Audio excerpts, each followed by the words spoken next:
Here we go again, another high-level manga franchise that never quite found a footing outside the door of the golden era.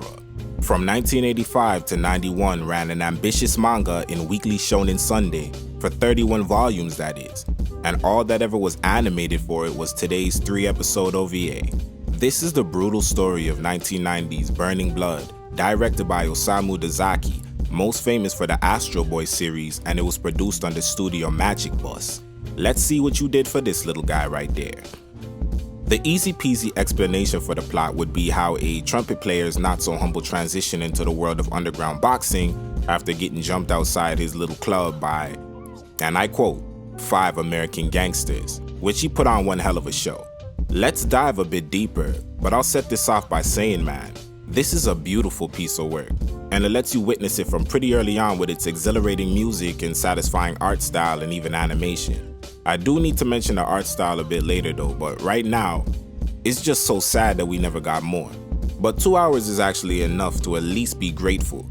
Man, the first scenes kind of show you a precursor to what sets our protagonist on a new path in life, and really does a good job of just making you psychologically invested early on. Once the opening credits play, it goes backwards and shows you his day in the life, and where he's coming from.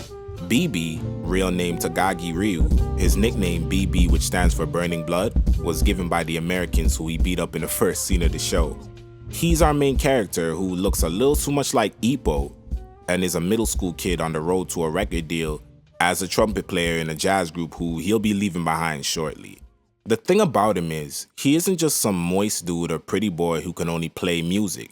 It's pretty obvious that he has more physical talent as we see him show out in basketball and the school's psycho kendo teacher comes looking for him and he's able to fight him like it's nothing.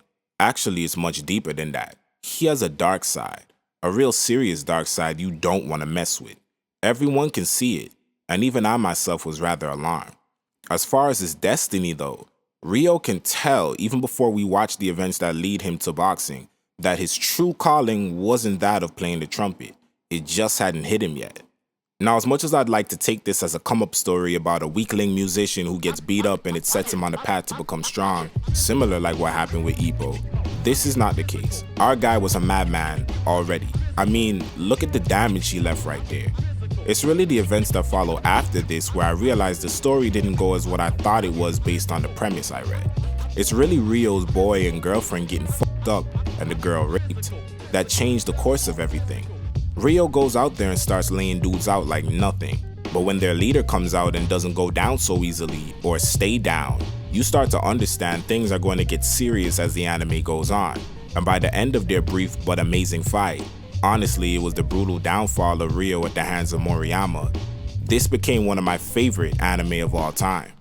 This takes us into the second OVA episode.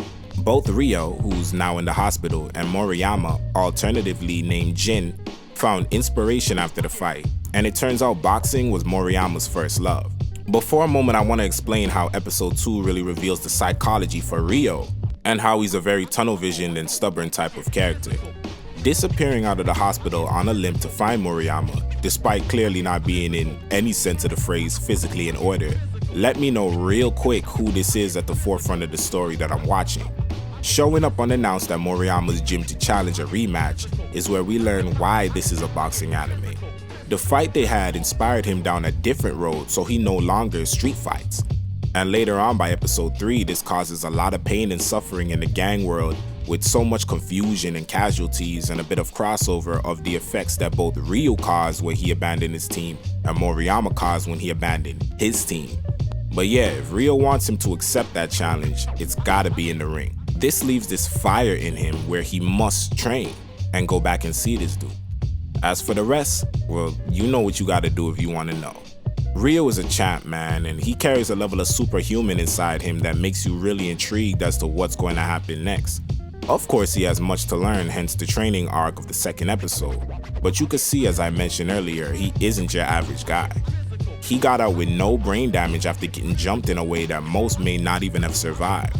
He has eyes that turn red when he gets hot, which I assume justifies the nickname Burning Blood. But he grows on you real fast and leaves a mark even after the anime is finished. Can't say the same for any other character though. The training arc Ryo has in the third ep when they all go out to the island is amazing. and it showcased some of the OVA's best aesthetics, music, and vibes on vibes. Nothing but salutations and praise to Burning Blood. Yet another example. We will never really know if we've seen most of the quality anime out there or if we know where to look to find them all, cause there are literally gems that are hidden in the dark corners of the internet as almost lost media. But this anime has a unique aesthetic to it in the way it was directed, and I could see clear as day that this wasn't some amateur who hadn't much experience who put this together. It feels very demanding of your attention, not like forced attention span to enjoy, but it literally grabs your attention. That being said, I do find there to be a little bit too much going on, especially the first episode, where this guy's a fighter, trumpet player, motorcycle racer, and it's kinda confusing. I mainly chopped it up to the statement he made about soul searching cause he felt like he had a destiny that hadn't caught up to him yet. But that was my main issue with the anime. There's also no boxing in the first ep despite it being a boxing anime, and that's not really a good look with the advertising it does down to the very opening theme. That, and it takes a little long to get to the point with that episode, but it isn't a big deal cause it's still a real good setup. But you know, that is something that's noteworthy. Also, the plot doesn't fully get fulfilled for those who care about that. Visually, the art style is kind of weird. I said I was going to talk about this in some ways cause the way it has a double shade and lines drawn down the characters' bodies almost made me ask myself at times if these are androids or something, like robots. I'm serious. By no means does this ruin the experience or anything like that, but it's just something I couldn't stop noticing from time to time. A lot of boxing anime that aren't ippo can be slow and boring or too technical, but this one mixed a lot of different things before and then around the boxing that I feel made it not matter.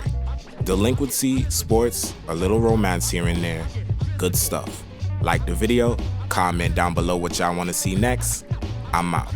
Thanks for watching. Anime back when.